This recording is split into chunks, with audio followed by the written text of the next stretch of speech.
So on my 4th day as a licensed real estate agent, we go to this appointment and we get the listing. It's a $500,000 listing. What's up guys, my name is Riley Perkins, and on today's episode we're going to slow it down a little bit. No house tours or parking garages or anything like that, but if you want to check those out, you can right here.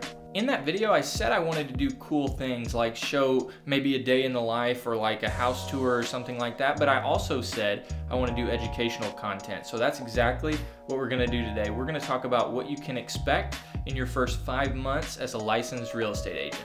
So what can you expect? Not much. No, I'm totally kidding. You absolutely can be successful in your first 5 months as a licensed real estate agent, but you just have to go into it with the right mindset that it's going to take some time to build your business. It's going to take some time for the people that you know, maybe the people that would absolutely use you, to buy a home or sell their home and move. So it just takes time to build your business. You have to go in it with the right mindset.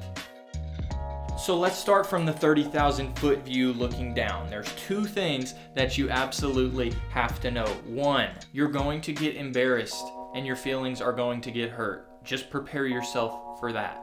And number 2, nothing is official until you close. Just go ahead and just get that into your head. To talk about number 1, you are going to get leads. Whether it's through Realtor.com or Zillow, whatever your brokerage has set up, you're going to get leads. Probably a lot of leads that never respond to you. You'll absolutely get some that do, but in the beginning, it's hard to find the balance of what to expect. So you'll get a lead that never responds to you in the first place.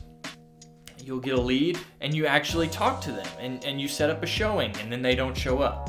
Or you get a lead and you set up a showing and then you go with fingers crossed and they're there. Oh my goodness, they're there. And then you leave and they never respond to you. They never talk to you again. But eventually you set up a showing. You go to the showing. They show up. They like the house. You call them after to talk. They answer. They want to put an offer on the house. Now you're under contract. And then they terminate. Oh. It's such a cycle of like ups and downs that you have to go into it with the right mindset of like, I'm probably gonna get 1 deal per like 100 contacts. I don't even know what the exact number is, but I have to talk to this many people before I get a deal. So don't be, discouraged when you've talked to 3 people who haven't panned out. But that is also why it is just so important to build great relationships through the process. You want to get to know the person so that they feel like they know you, so that they'll use you if the time ever does come where they need to buy or sell. Then number 2, nothing is official until you close.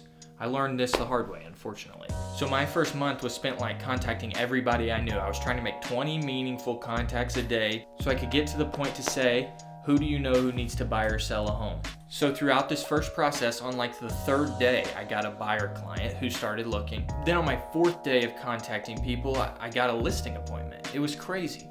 So I show up to this listing appointment knowing it's gonna be like a pretty nice house. It was a house that had been flipped and added onto. It was really nice. So then I show up.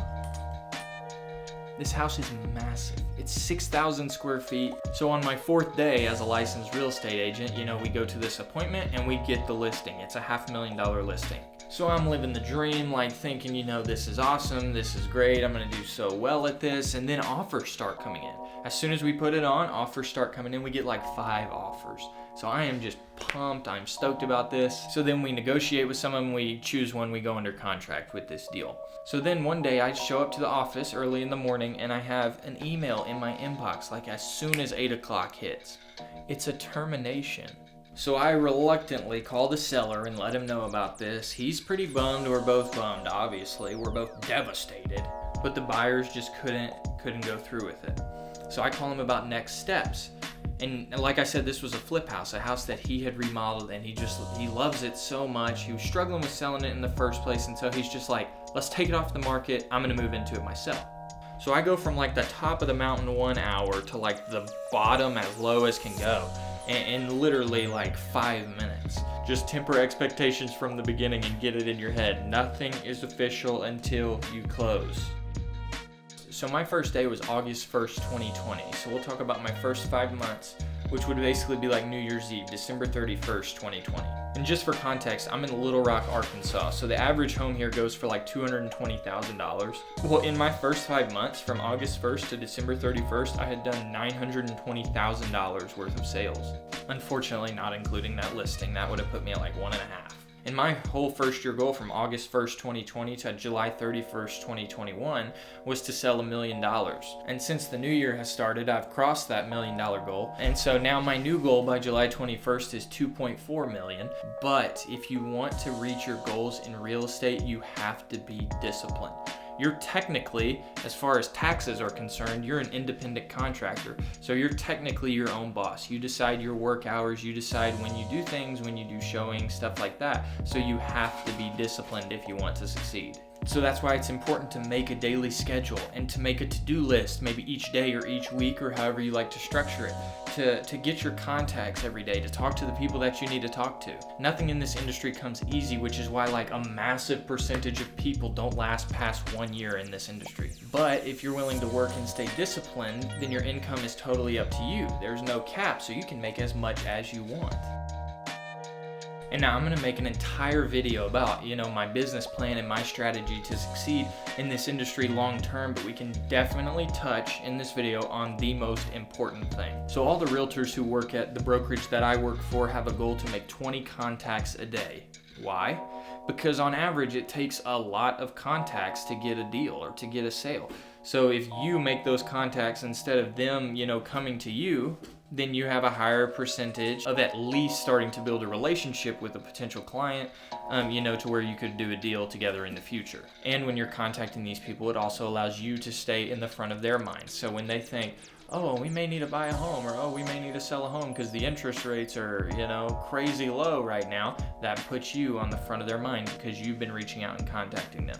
The goal is to be the one that has built that relationship, so when they think about that, they only think about one person, and that one person is you. Moral of the story is, if you're willing to work and you're patient, because it is going to take some time to build your business, and you're good at building relationships, this is the perfect career for you. If this is something you think, I'm going to get into it because I'm going to become a real estate mogul in 5 months, this is probably not the career for you. But guys, that's it. That's all I have. If you like this video, please leave a thumbs up. Don't forget to subscribe to the channel because it really, really helps get this content to more people who would like to see it. Also, if you have a question or something you want me to talk about in another video, or you just want to say what's up, go ahead and drop it in the comments down below. I'd love to talk to you guys. See ya.